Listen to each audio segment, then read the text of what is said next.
Welcome, everybody, and thank you very much for coming to our panel talk.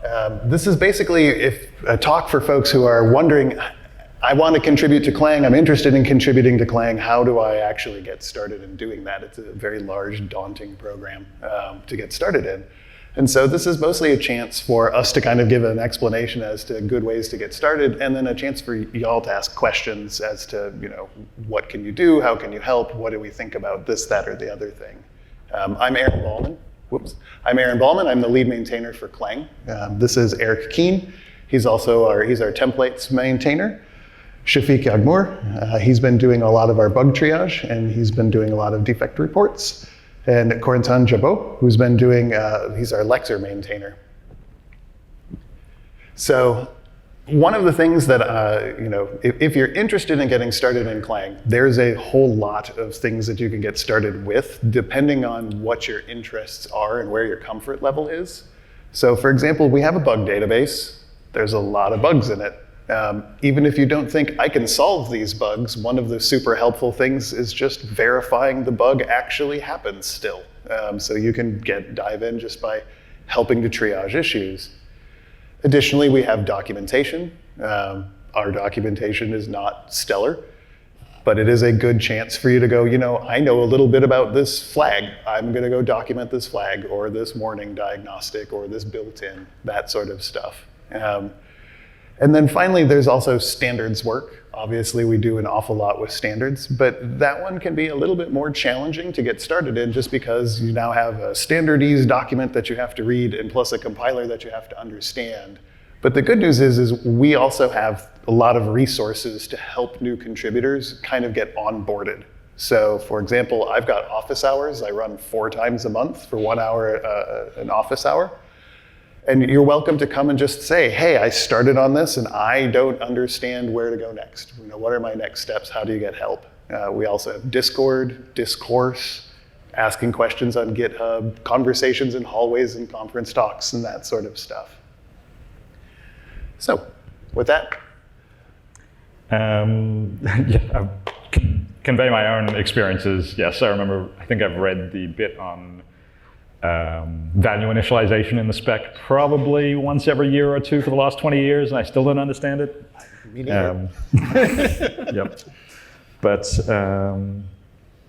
is anyone interested in speaking to the review backlog and the nature of addressing that, or how people can contribute somewhat? So I have strong feelings on code review. I think that we need more code reviewers, and I think you don't need to be an expert to do code review. You don't need to be a C++ expert, a standards expert, or you don't even need to understand specifically the area you're working in. There is a lot that you can contribute just looking for obvious basic things, right? So one thing I see repeatedly, right, is like, let's say somebody's implementing new diagnostics, right? And often diagnostics have a bunch of options, right? And so you can simply just, hey, look at all the combinations, look at the tests. Are they all tested there? Very often they're not. Hey, can you please write a test to cover all these diagnostics, right? No expertise is required. This has a big impact. I'm going to say maybe a third of the time I've asked someone to write a test, they've come back and said, oh, you actually caught a bug, and I fixed it, and they had to go and fix it, right? And so catching these things early is really great, because if you don't catch it, you land it, now you have to go and do a follow-up, you have to fix it. It's a lot more work, right? So catching this stuff early really does have a large impact, right? Sitting there and seeing, are you testing, do you have like a if-else loop, or you have like switches with lots of cases? You see, okay, you added 5 cases, but you only have 3 additional tests. Did you actually test all of these, right? Okay, if not, please write tests to do that, right? Summaries, right?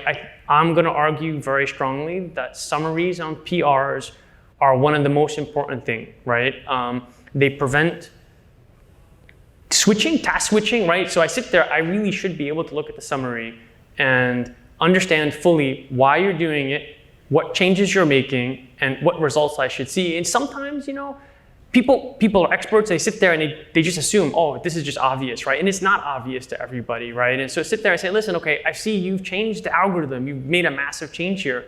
Okay, can you explain why you're doing that, right? Because that's kind of important to understand, right? And so again, right, you can contribute to code review without being expert, right? You just have to sit there and just take the time and the patience and just ask good questions. I'll say on that, the last point on the topic, the summary view of the pull request. Us maintainers are very guilty of not needing them as much as others. So I think we do a poor job of understanding when they are good descriptors. So that is something where someone with middle to low experience would probably be even better suited than us to review those sort of things. Make sure that it answers everything that Shafiq mentioned, everything that you would want to know about the patch so that you would understand at least what you're looking at.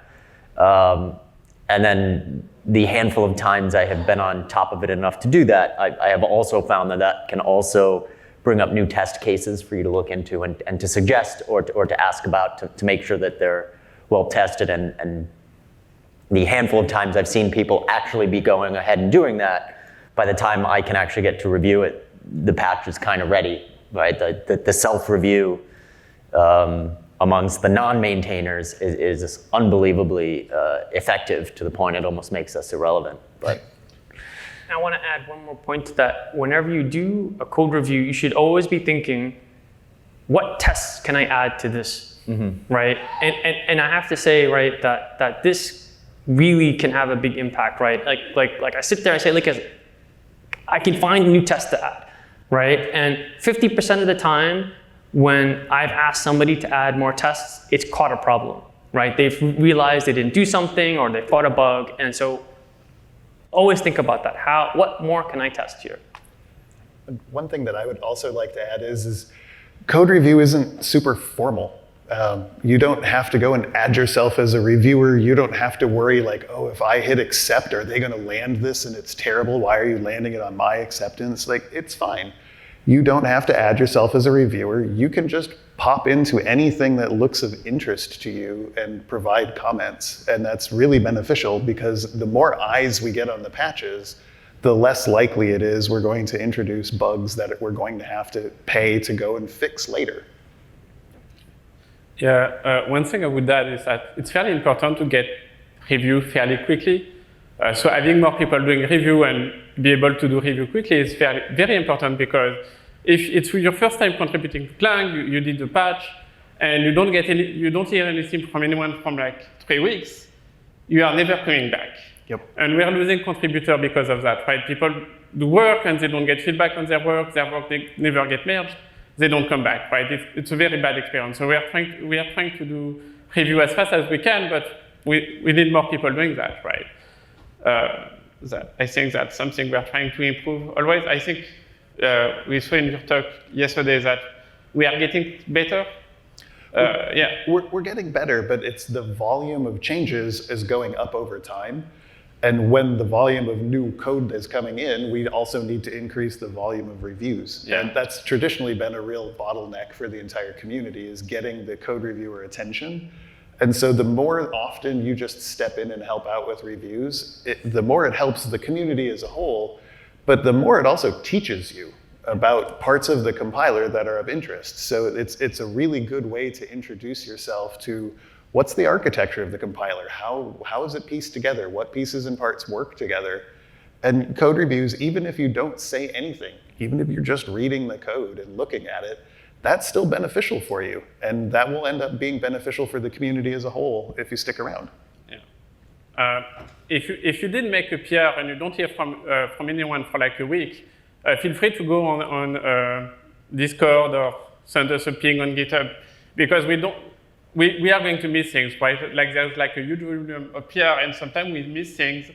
We feel really bad about it, but like feel free to tell us, hey, you didn't look at my PR for like a week, what's happening? And we try to look at it. Mm-hmm. Yes. I will also say, if anyone has questions, feel free to come to the 2 mics in the center. We're going to keep seeding the conversation here, but happy to throw this mostly to the audience if folks want to be involved. Here we have. So I wanted to applaud the effort. I think Clang was one of the first sub-projects in LLVM to add, was it like code owners or something that led to like the area leads kind of system. I think that was super helpful. Can you reflect on how that's gone? Like, has that remained up to date? And have there been changes to that kind of thing? Like, as a new contributor, who do I ask for review? Like the Clang IR talk, they actually graphed like contributors' contributions over time. And, you are all maintaining a whole lot of code where maybe someone else wrote that kind of thing. And so, knowing, do I CC them? Do I CC you? Like, who do I CC for any open source project is always a huge, huge question that new contributors have. Yeah, thank you. So one of the challenges that we have is our code reviews through GitHub don't automatically add reviewers based on what files are being changed. And so it is a challenge sometimes to know.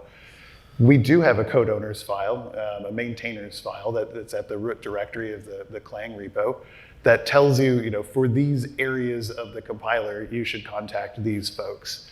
That list is something that we keep up to date throughout the year.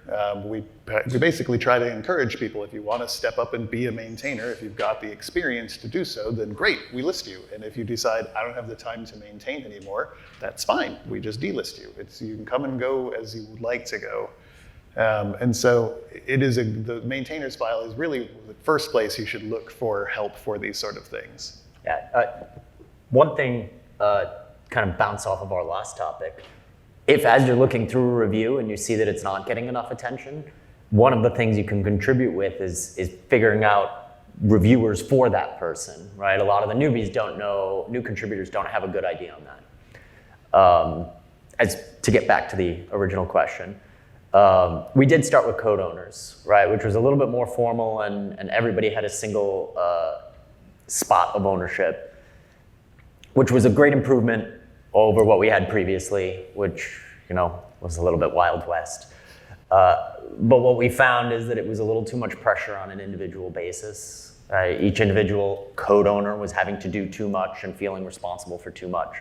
So Aaron pushed for us to move toward the maintainers, right? Which is a less formal, less unique, right? Multiple maintainers can exist for every individual thing. And in fact, when we see people who are doing a lot of code reviews and doing a lot of patches and are active and knowledgeable in the area and show themselves as responsible and doing lots of code reviews and showing that they grok what's going on there, we kind of pull them into the maintainers as well, because having that amount of knowledge spread out along a number of people is both good for the community and good for us individually.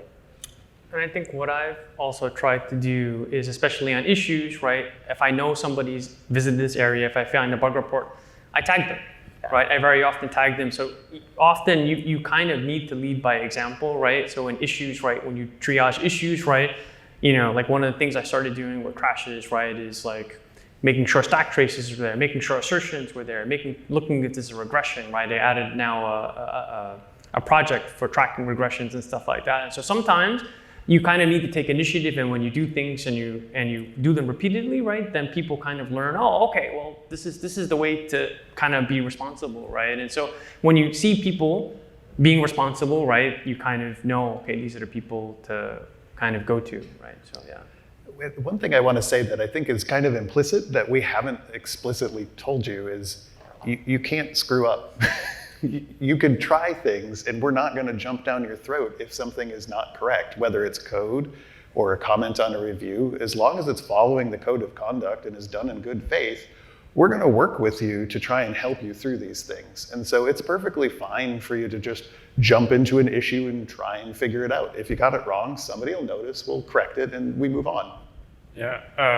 However, if you're doing a good job, we are going to try to give you more responsibility. You don't have to accept, right? But we are always trying to find new maintainers, more people to work on Clang and maintain Clang long term. So if you're willing to do the work, we are going to give you work. Yeah, we will reward you with more work. So I have a question. This is kind of related to the comments you just made, Aaron. Say I've put up a pull request and somebody, I added the maintainers as reviewers. Somebody else comes in and gives me a review. If I'm satisfied, I get the sense that that person did a thorough review and I've addressed their comments and it passed CI. Is there a policy or a process for, can I go ahead and just say, okay, I think this is good enough and merge? Yeah. This is a little bit of one of those squishy comments, right? Like when you're ready to click the merge button. You'd have to feel that the person did do a thorough review with a reasonable amount of knowledge. You'd probably want to give the other reviewers a reasonable chance to review. It's unfortunate when you get a review 20 minutes after you submitted it, and you're like, oh great, and then you've submitted it immediately after CI passes, and others haven't really had that chance. But we have in the project a fairly active and aggressive revert policy, which is another thing, by the way. If you're a new contributor, is kind of jarring. We revert pretty aggressively, right? If it breaks a build bot or something, that's just part of the process, right? Like, it's nothing against you, it's nothing against your patch, other than maybe it broke a thing. But we revert often. We would rather err on this project, LLVM at large, on the side of having too much work done and too much work in, rather than the overly conservative mechanism that other projects use. So if you're kind of on the fence and you feel like it's been well reviewed, but you're not sure of the veracity of the review, you're probably okay to click go and deal with the fallout. Yeah, one thing you can do is if you're ever in question, you're like, somebody accepted this, is that good enough? You can just say, I'm going to land the patch tomorrow. If anybody else has further comments, please bring them up. And we do post-review commit as well, post-commit review as well. And so, it's fine if things get in on someone's acceptance, even if they're not a maintainer. That's perfectly fine. It's a judgment call, though. So, and that makes people who are newer contributors a little, scared, because they don't trust their own judgment yet. But it's fine. You can either choose, we'll land it and see how it goes, or you can poke a maintainer and just say, hey, I'd like another set of eyes on this. It's perfectly reasonable to do that. And that's also not a negative towards the person who did that initial review. I have a lot of people, I'll accept things and people will come along and say, I have additional comments on things that Aaron missed. It happens. None of us are going to catch everything. Oh, one thing I will point out, though, I mentioned making sure it had enough time for people to, for it to bake and for people to take a look. Remember in Aaron's presentation the other day, he had the graph of when we do work. Remember how Saturday and Sunday were single point lines and everything else was nice and wide? Keep that in mind, right? Don't do a Friday night and be like, well, you've had 48 hours. Give me a work day, maybe. Yeah. I personally, when I review something outside of my area, right, I will often explicitly tell the person, listen, I gave you an accept, but please wait for one of the maintainers in that area to kind of go over it first, right? Because it's not my area, right? If I review static analysis, code review, I'm not gonna tell the person. I'm gonna say, listen, please let somebody else from that area kind of just give a look at it first. So, when I do that, I'll often just say, give the other reviewers 48 hours, give them till Tuesday, kind of thing, to try and make that easier. And maybe we as a group could be better about that to make it easier for folks to judge. On the flip side, if someone approved your PR a week ago and no one merged it because you don't have merged right, please let us know, because we have tons of PRs that got approved and reviewed and they're ready to learn, and then they sit on GitHub because nobody noticed that someone should press the merge button. So tell us, when your PR is ready, tell someone and we'll merge it for you. Yes. We should probably get ourselves a bot that does something like that. Yeah. Wonderful. But I think more to the point, everybody's kind of basically dancing around, which is it's all about communication. Yeah. So if you're at all confused about anything, just communicate. You can't over-communicate, really. Hi, I tried to submit Clang patches before, and I discovered that Clang is such a big project, and I personally would like to develop some expertise on, ideally, all of them, but due to bandwidth reasons, maybe I can only develop in one of them. What would be an area in Clang that is worth new contributors to start developing expertise in, that currently isn't seeing much care or? That's a good extra caveat there. So Aaron was talking about this DRs, Yeah, defect reports. defect If you feel comfortable enough with standard language, right, and you can look at defect reports and understand enough of it, we really are behind in verifying C++ defect reports. So that is a perfect area. I mean, there must be other areas, but I just remember you talked about this yesterday. And yeah, I think a lot of times it depends on what's of interest to you. So if you're like, I really am excited about constant expressions, then we can find ways, like there's so much work to be done in a production compiler. We can find something in pretty much any area you're interested in for things for you to do in it. Mm-hmm. And so you can also ask these sort of things on Discord, for example, or in office hours, and just say, here's the thing I'm interested in. Can you help me find a place for it? And speaking of constant expressions, the new constant bytecode interpreter is kind of been on the back of one very, very awesome guy, Tim, who I don't think made it this week.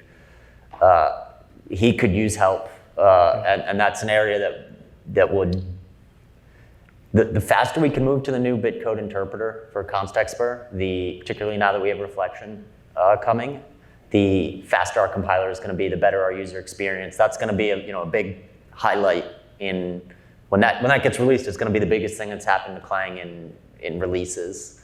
So I would, anything you could do to help him accelerate that. He's also very active on Discord, so you can ask him what he needs help with and how you could help. But and that a lot of the times is fairly general, right? Like his bitcode is interesting, but it's really well documented. So it's a little bit of a reading into it to figure out how it works. But it's sort of a general C++ knowledge. You don't have to know the nitty-gritty of the internals of the compiler. You just have to know small sections at a time. It's a really good place to start. He started with kind of very little compiler knowledge and has done an amazing job so far. But we need more work on that. we also have a lot of bug reports. We have a lot of bug reports. And some of them are not hard fixes, right? We often put good first issues. They kind of get grabbed rather quickly, but not always, right? So, I mean, if you want to kind of dive in, sometimes I try to, when I have a chance, to kind of put a little bit of analysis in there, right? So maybe sometimes I'm off, but I do try. So bug reports is also a place to kind of look for good places to contribute sometimes. Yeah, we have a label specifically, good first issue, that you can search for on GitHub, and it will give you the list of things that somebody has thought might be a good first issue. And we usually, as Shafiq said, we usually try to explain. We think it's a good first issue because you should go here and change this, and then make sure to write this test, kind of thing. Yeah. So you are mentioning core issues. I think in C++ we might have 3,000, 2,000 open core issues. And if you look at them, right, they're like core issues for the preprocessor, lexing, coroutine, and each category has like hundreds of core issues. So you can pick whatever category you like and work on that, just writing tests. Most of them are probably already implemented and we just don't know about it. So it's just writing tests and committing that. Otherwise, you might have to debug a bit. Yeah. Yeah. You might be noticing a theme of, we need help with tests. We need help with tests. We need help with tests. And that is something that always helps. If you're interested in getting started and you don't even feel comfortable touching the compiler, just looking through the test directory and noticing, I don't see a lot of tests around this attribute. Great, write those tests and commit and put up a patch for that. It's a really good way to help out and learn. And different from QA on normal projects, normal programming projects, this is actually programming you're doing, right? That this is writing examples and stress tests of the language itself on the compiler. And you do need a good understanding of the language itself, but more code coverage. One of the weaknesses to how Clang was started is it was very under-tested initially, and we have been better since, but not great since. That amount of coverage, as particularly for older features, a lot of the times, like they said, for the C++ language and C language defect reports, are things where a lot of them work, right? And a lot of them are already implemented, but we have no idea because nobody's had the time to write the test. Aaron showed we have, not even 50% that we know whether it's been done or not. So defect reports are a fantastic spot to improve the compiler a whole bunch at once, even if it doesn't change the compiler itself. Yeah. And I think you said that earlier, but also documentation is always something that we need. Yes. It's really hard to find good technical documentation, technical writer. So if you are good with English, you can submit documentation, and that's very useful. Yeah, and to the documentation, like just to help you try and find things, as a good example, we have a file called adderdocs.td. That has got all of the documentation for all of our attributes. We have a whole bunch that are just listed as undocumented. And so you could literally just look in a file for undocumented and go, oh, I know something about the cleanup attribute, or I know something about GNU mode, or whatever it happens to be, and write those docs, because users will appreciate it very, very much. Maintainers will also appreciate it. Oh, yes. Oh, yeah. Yeah, I think this has now already been touched on, but I was going to come back to the point Shafik made was about verifying defect reports. It's not just about writing the code to fix the defect report. In many cases, they're already functional, but we need tests, and we need someone to have actually sat down and said, this is good. I'll show oh, no, we have a question. Let's do this. So it looks like many of the bigger features end up being implemented in a fork first and getting upstream later on. And I was wondering, what is your perspective on that? Is this a bug or a feature? So, as a production compiler, we have to be very careful about what we produce and what we release, because once we've released it, people will use it, and then we have to maintain it forever. And so if it's an experiment, if it's a small experiment, sometimes that's fine to do inside of the compiler, but if it's a feature like, say, contracts from C++, that's an expansive feature that you really want to explore the whole design space and not feel locked into just because of a release schedule. And so I think it's a feature to do a lot of that work in a fork. The downside to that is we don't want a large code dump of here's 100,000 lines and now you have contracts, because we can't review that. And so when you do that work in a fork, you do have to realize that bringing it upstream basically means redoing it. But as we heard during the keynote yesterday, that's a benefit, not a cost. That it spreads the knowledge around to more people, which is something we really need, because there is a bus factor problem where we don't want one person to be the only one to know something about a critical component. But it also is going to be, well, just very beneficial to help. Well, I'll let you go with this one, actually. Sorry. Yeah. We find that the process for going from a fork to an upstream has two huge benefits, right? One is that the person who originally wrote it has already learned everything that they were going to learn in their fork. When you try and implement something fresh in the compiler under an experimental flag, you don't know what you don't know yet, right? So having you come in and explain to the reviewers, I'm doing this and I need to because of all of this, versus having to go back and fix things up that you've messed up. And like Aaron said, that you might be locked into because we've done a release in the meantime. So we find that very effective. We've done it with Clang IR, which I think is probably the best success story of massive project upstreaming so far.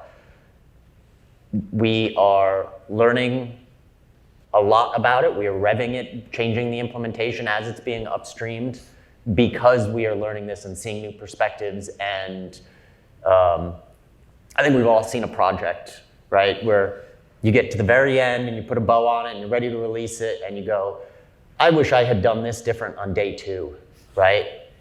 And when you're doing upstreaming, you get to do day 2 the second time. So you get to fix all of those as you come back. And we've seen that has improved code quality a bunch. And hopefully it will show a much more production-ready product much sooner than otherwise. Yeah, I mean, it's a challenge because, so when you go to the C or C++ committee, they want an implementation most of the time, right? Like, we prefer having an implementation before putting something in the standard. But from the compiler perspective, we don't want to put something that the committee might change before it's standardized, right? So there's like a chicken and egg problem that is very hard to solve. And I think having a fork is a somewhat reasonable solution to that. And as most of this prototype implementation of like contract and reflection, they're exactly that, right? They're like prototype, and the goal is to show that we can implement it, we know it can work, but usually they're like not meant to be production ready, right? The code quality, like it's 90% of the way there, but it's nowhere near anywhere to be able to put in a production compiler. And so having that slow upstream process let us having a good quality of implementation upstream, which ultimately is what matters. Mm-hmm. And I think every company that has been doing prototype is very happy to have that second chance, that second opportunity to get things right, and having more people look at it, right? Because when there is like a prototype of contract or reflection, it's usually one person, and so they do what they can, right? But having more people look at it is always beneficial. Mm-hmm. Agreed. Yeah, concretely, for example, we had reflection. There was a prototype implementation of reflection that was happening in December of last year. Having that prototype meant that people got to play with it, and now the reflection that's actually going into C++26 is significantly different than what we had from that original prototype because we were learning from it. And so that's where the benefit of these forks a lot of times comes in, is it gives you the chance to experiment and really figure out the correct shape of the feature before you're locked into it. Classic throw the first one away kind of situation. Yep. Yep. Let's do something interesting. So Clang has grown and gotten a lot more different facets, from Windows support to CUDA to everything else. And all of these have their own extensions. And if I recall, early in the days, John McCall, or maybe Doug, wrote the extensions bar for Clang and LLVM, which I think is still roughly the same as what was written 10 plus years ago. How are folks feeling about the extension ecosystem that exists within and without Clang? So extensions are actually what make the programming language useful. And it's weird to think about that because you think, well, surely C++ is useful on its own. But when you go and you dig into system headers and everything else, it's a pile of extensions that makes it work. And so extensions really are a benefit to the compiler, but they're also a major cost, because every time we add a new extension, you have to figure out how does that interact with all of the standards features, and how does that interact with every other extension the compiler has. And so I think our bar is set pretty well currently, but it's difficult because as we've been doing this for 10 plus years, we've accrued a whole lot of extensions, and this can actually be hard on the standards committee side of things, because some of our extensions will conflict with what the standards committee wants to do. And so we just have to be careful with our extensions and make really sure that they're worth the cost of implementing them, but also worth the cost of taking that design space away. I think we do a fairly solid job of deciding when things should go in. The one area I wish we were better at was the other side, is when they should come out.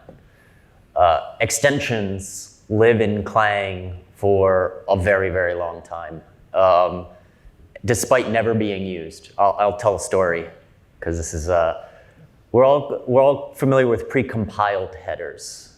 Before my time on Clang, there was this feature, pre-tokenized headers, which was in the compiler, and I came across it because there was a bug and it was actually slowing down our parsing a whole bunch. And I started looking around, trying to find someone who had used it. And I found one use in the wild, and it was in Boost. And they were using it because they misspelled precompiled headers. Right, they had this big if-else tree in their make file that was always doing, do precompiled headers via everything, except they did PTH instead of PCH in Clang for some reason. And so I changed that in Boost and removed that. But it was one of those features that hadn't been touched or thought about when I hit it in 10, 15 years, right, since early in the project. And I think what we don't do well is go back and revisit our extensions decisions and say this was an extension, it was a great experiment, but its time is over. And I think the compiler is full of them, and we occasionally go back when they cause problems. We had one recently with the that affected the module sizes, right? An optimization that actually improved sizes, but was a maintenance headache, and we didn't have anybody around to maintain it anymore. We removed that because it was a headache. I think we need to be more aggressive at deciding what that headache level is before we remove stuff. I'm going to make the argument. So, I mean, both Aaron and Erich made really great points. I'm going to make the argument that actually we should be doing more extensions. I feel like being part of the standardization process, right? The standardization process works well in some cases, but it can be slow, right? And I feel like as implementations, we can do a better job of iterating over features, especially let's say around safety, right? And extensions, right? And then going back to committee and saying, hey, listen, we did this. This has worked well. This didn't work well, right? And I feel like that some things just are harder in the committee because there's nobody there who's done it. People have great ideas, but nobody's actually implemented the space. And so I feel like we actually can do more in the extension space.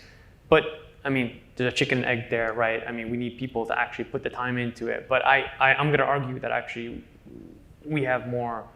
I feel like extensions allows us to do more, right? And I think that if we did more, right, we could feed that into the standardization process. And I think we could push it better into the right direction sometimes. I feel like sometimes the process can go all over the place, and that's because we don't have strong signal about what actually works, right? We just have lots of ideas about, well, we can do this, we can do this. Okay, yeah, sure, but has anybody actually done it, right? And that I think is something that, yeah. The danger with that is there's a tension because we do the extension and we're the early adopters of it and we're the ones learning. And the standards committees always want to go, oh, but we don't want those bad things. We want the good stuff that you learned from, and then we want to take the bad stuff away. And so they change the features. And that's where it becomes difficult with extensions because we want to help the standards committees, but we also have to support our users because those are the people that pay the bills. And so we have to be very careful about the extensions we're adding. So as an example, adding a new attribute, it is an extension, but no one's going to go, oh, wow, that's a big maintenance burden. We're going to be locked into that attribute forever. That usually isn't a problem. But if it's an extension like reflection, I think that's a much bigger surface area, and there's much more risk that the standards committee is going to change it in ways that are difficult for us to respond to. But I take your point. Like we should be working more hand in hand with the committees on the design of the features that go into the standard, and that often starts as an extension. Yeah, I think we're doing a better job than we did 20 years ago, not using syntactic space. So every extension in Clang is either going to be like a flag that changes the behavior or something, or it's going to be underscore something, right? It used to be 20 years ago that we would use like tokens that could be valid C++ or could become valid C, like blocks, for example, that conflict with reflection. We used to do that. We don't do that now because we know that like the committee are going to invent feature to go there, right? So we are like more conservative about that sort of extension. What I found is that one of the limits of extension is that usually they are designed to work in to solve a specific problem in a specific scenario, and so they don't work in the general case. And so going to the committee is useful because someone is going to say, okay, how does your extension work with a template in a context? And then we realize that we don't have an answer to this question, right? And so it's useful to have both the committee and implementation work together to make sure the extension becomes something that you can use anywhere, right? Sure. Maybe a brainstorming question. With the move to GitHub, people are adding all kinds of slick kind of automation and automations to the code review process and things like that. Other language front ends to LLVM also have some really slick integration. Brainstorming question, if you had the resources to help you automate certain tasks, what kind of automation could we be building to be improving the contribution pipeline?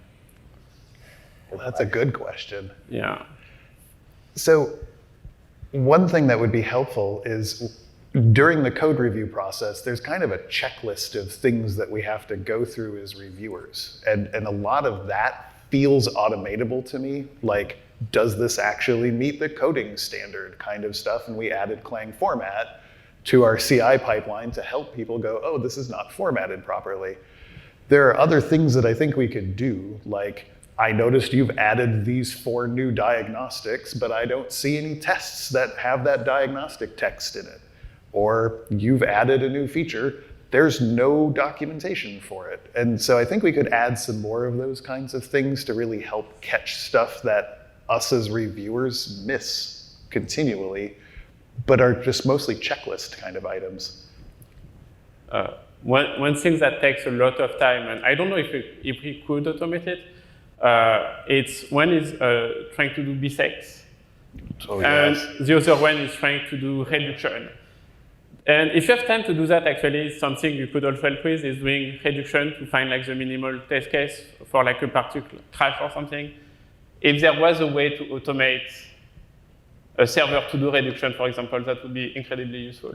Very useful. But one thing I would love, kind of on the same topic, is for somebody to come up with a suite of tests for all the bugs we haven't fixed. We get, Shafiq can tell me better, 1 billion bug reports per day. It feels like that. X-fail tests? Yeah, so something like an X-fail test, but an automated-ish system that when a bug is submitted, it's reduced, and it's put somewhere that we know when we fixed it. I have occasionally looked for, bugs on a topic and tried to figure stuff out, and then gone and realized that we had closed them all with something unrelated. It would have been awesome to have been alerted to that along the way. Or when someone puts a review up, that those get run and we as reviewers get told, did you know this also fixes this? Because of how often I didn't realize when reviewing one thing that it touches something else. Yeah. It's really easy to get over-concentrated and over-focused on the one problem they're solving, not realize it's a little more generic, and things getting fixed along the way with that or changed along the way with that would be really helpful. I think it's a little more than just X-fails, but it's the whole automation process to... One PR with multiple fixes, that is Yeah. Yeah, and it comes up and it just gives you the list of fixes that it somehow managed to do, and then I can check and make sure that those are right and make sure it covers those right, and I think that would vastly improve a lot of our processes. So this is not PRs, but I think we could do some better automation on our issues. So on Right. bug reports, especially with crash bug reports, right? So he's talking about reductions, right, and bisecting, right, but also just automated generation of stack traces, assertions, right, finding duplicates. That would be awesome, right? Because very often the bug has been, and sometimes it's not, right? But I mean, like, I spend a lot of my time just doing that. I mean, people have gotten better actually, because I do it all the time, and people have actually, the regulars have learned, oh, okay, I need to do a stack trace, I need to add the assertion, I need to, right? But figuring out if it's a regression, right? Doing all these things should be easily automatable, right? I mean, and they seem like pretty big wins, because then a lot of these bugs will just be, right? So, I mean. This isn't necessarily automation, but if I could wave a magic wand to get something that would be really beneficial to the Clang community, one thing that comes up as related to extensions is this going to break code? Is this what's the fallout from this change going to be? And so if I could wave a magic wand, I would love if there was some very easy way for downstream consumers of Clang to try out patches to see that it's going to impact them before we land it. Because after we land it, it's expensive and it's frustrating because you have reverts and it's just not as clean. And so it'd be really handy to be like, I ran this through all of Intel's 30,000 test cases or whatever, and these are the ones that broke. Yeah, and I was just having the conversation with somebody at lunch. It's just a bad experience for everybody, right? It's a bad experience for the person who wrote the PR because they just, they're just trying to fix something or add something, and it's a bad experience for the people it broke, right? And it just sucks, and nobody did anything wrong. Just, it's just a bad experience. I would love a large conformance type test suite of just a trillion open source projects that I could all just make run when I was unsure. I've done a couple of the template patches over time that I've had pushed in, reverted, because first it breaks libc++, which I didn't really have an easy way to test back then, which Louis, in his defense, came along and like fixed all that for us because that was back in the fab days. But then like, oh, it broke Chromium, and then I fixed that, and then it broke this, and I had to revert, and I fixed that, right? Like, and it was years of cycles on a couple of these of people finding, oh, did you know you broke my little edge case, and me having to go back. That it would have been wonderful if it had run a ton of them all at once, and not for every pull request, right? Not for everything, just the ones that we know are high risk and we want to see how they are. We definitely accept patches that are, this might break a bunch of people, but the only way to find out is to press go, and so we do. Yeah. And having a way to not have to press go unless without more assurance, I think would go a long way. Because we don't have any automation for issues today, we rely very heavily on Compiler Explorer. Vlad recently did the work to put every Clang version since like 2.7 with assertion on Compiler Explorer, and I don't think we could even like triage issue with Compiler Explorer. So if Matt is watching this, thank you. But yeah, so it's Compiler Explorer is really the only tool that we have to try to find if like a bug is a regression or something. And if we could have a way that's more automated than that, it would be very useful. Yeah, and we even call this out in our release notes, because you'll notice at the top of the Clang release notes, we have potentially breaking changes, because we don't even know who it's going to break. So this is something that has been kind of a long-standing issue, and the reason why it matters so much is anytime it's difficult for a user to upgrade from Clang version N to Clang version N+1, that's really a bad situation for us to be in, because we're at risk of losing them as a user. They may just decide, that's the last Clang I'm going to use. And from the C++ perspective, it's also bad because it means that it slows down their adoption of later features, right? And so, I mean, it's bad on all fronts, right? Hi. Yeah, sort of related to what you guys were talking about with some of the issue automation stuff. I wonder if there's not some common language that you could put the burden on the issuer to describe how to reproduce the problem. I'm thinking like a C-Vice interestingness test.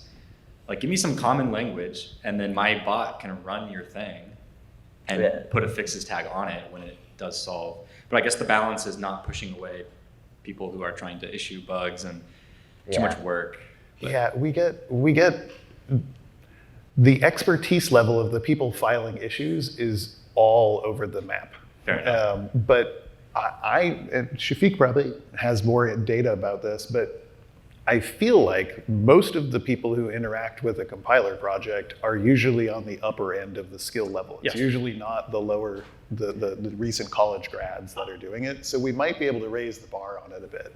And then it seems like with a lot of these, the expression you use, magic wand, sort of dancing around the LLM land.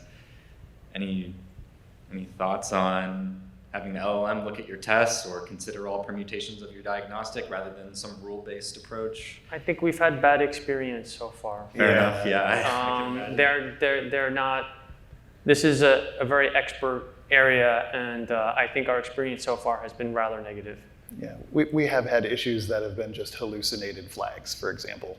Yeah. And so it's hit or miss, but I do think there could be potential as LLMs improve over time, maybe not today, but maybe 5 years from now or whatever, as things have improved, we might find more ways in which to help with these sort of automating these sort of tasks. Yeah. But with the current technology, I don't know how much I would trust it. Yeah.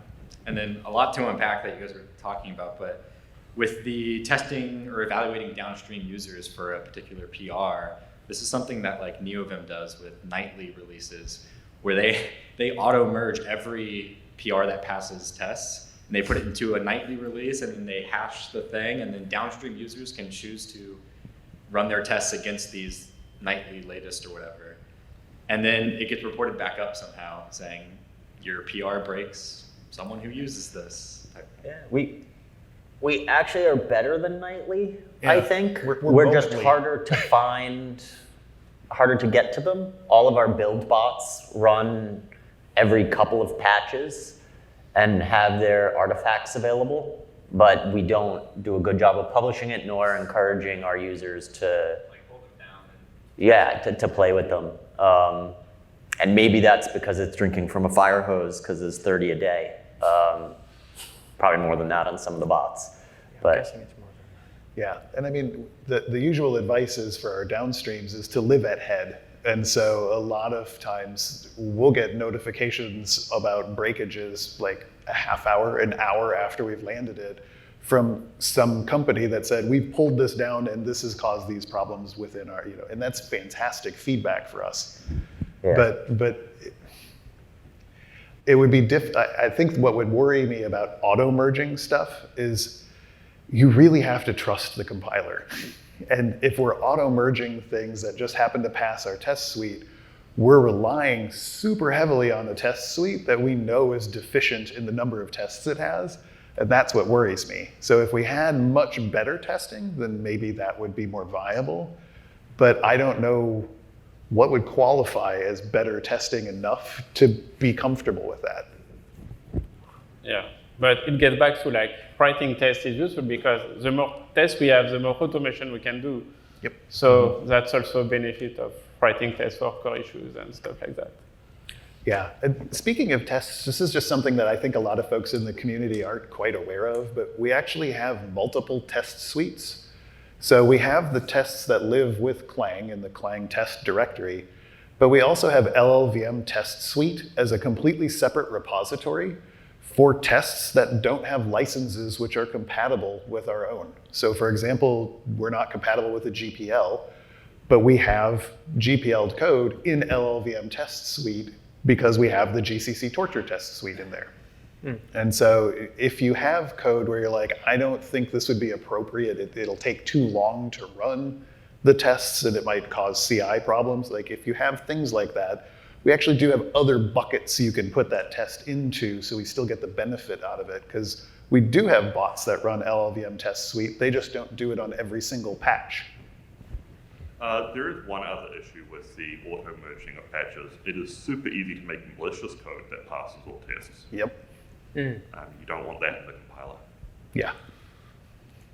I'm just going to throw in an aside on the question of like, if I had a magic wand, mutation testing.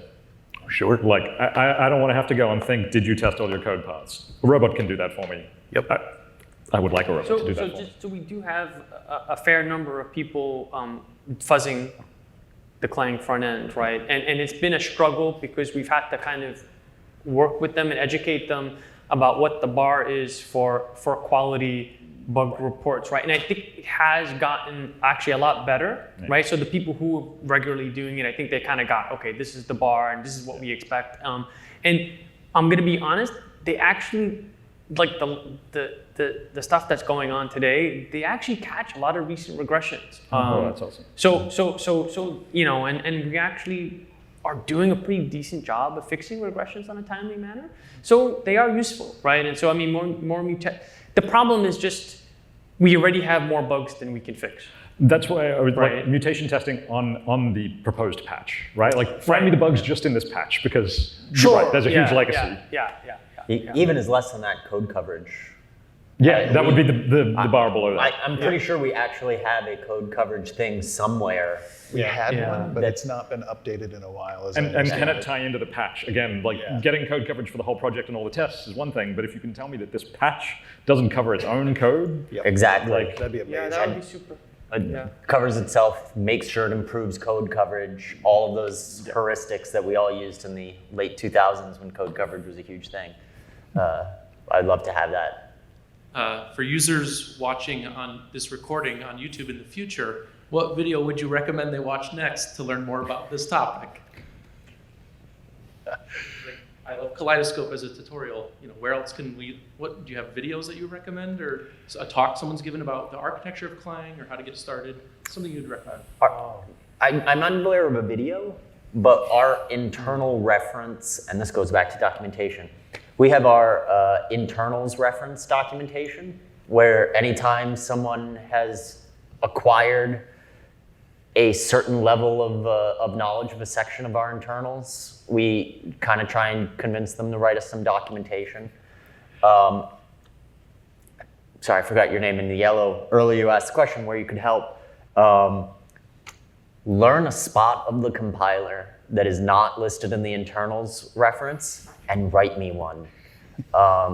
Help the next guy around. Those, we have some really good ones. We do not have enough of the compiler covered. The more of it that's covered, I think the better we're gonna be. And you don't have to be perfect either on those. Get me to like 75%, we'll fix it in review. But we would love to see that part of our documentation improved, even for our own reference. I go back to that all the time to reteach myself the stuff I forgot last week. So. Yeah, that I'm not aware of videos that are really necessarily explaining the architecture of Clang as a whole, but the internals manual is where we tell folks to go when they get started in Clang. We do have a getting started page, but it mostly is telling you go look at the internals manual because that's telling you how the compiler is constructed, what are the pieces and parts and the major components. Yeah, we have some Doxygen documentation also somewhere you can find on the Clang website. Yep. And we try to have extensive Doxygen documentation. So it's also not perfect, and also Patch is welcome to improve that, but we have something. Probably last one? Yeah, related to that. Yeah. Maybe some LLVM sponsored Clang internals video. I think how Google has some great TensorFlow videos on public YouTube if you want to learn the internals of TensorFlow. It's like 5 minutes long and it's very brief, but just to get newcomers into the project, we love short form content. I was going to say, it's what the kids are into these days, is the video content. It's a really good idea. I mean, it's an interesting idea in so much as anybody who's got kind of a maintainer level of experience could really put together a 5-minute video on what they maintain. And even if we did that and just stuck it up on the LLVM blog and YouTube, that would be beneficial. But the downside to it is the project moves so quickly that information becomes stale really, really quickly. There's always going to be a Lexer, and there's always going to be a parts. Yeah. A high-level thing high might level. not be bad one to start with. Yeah, well, Sure. we should discuss that. Yeah. Let's do that. Or maybe we can do a talk next year at LLVM talking about the internal of Clang. Yeah. If you're on that.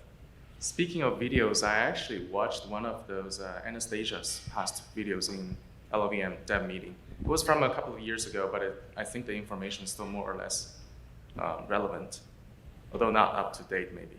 Sure. All the details. Yeah. So we've got about 2 minutes left. One thing that I'm wondering is are there things that you would like to see the Clang community doing that we're not doing? Like, are there things that are preventing you from contributing to Clang that we can help remove those barriers for you? Just as a sort of thing to think about. If you have anything where you're like, boy, if the community could do X, then I could convince my management to let me work on this project, feel free to contact me, because I will happily try to build a case to get you to come do work in Clang any day of the week. So, Except Saturday, Sunday. well, yeah, those two we don't really work.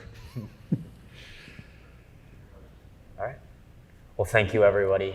We really appreciate you guys coming to hang out with us for this hour, and we hope you learned something, and we really appreciate all the questions. And like Aaron said, we hope you come back and talk to us and ask us questions and tell us how we can improve your lives. Yeah, feel free to come grab us right after the talk too. Yep. Absolutely. Thank you. Thank you.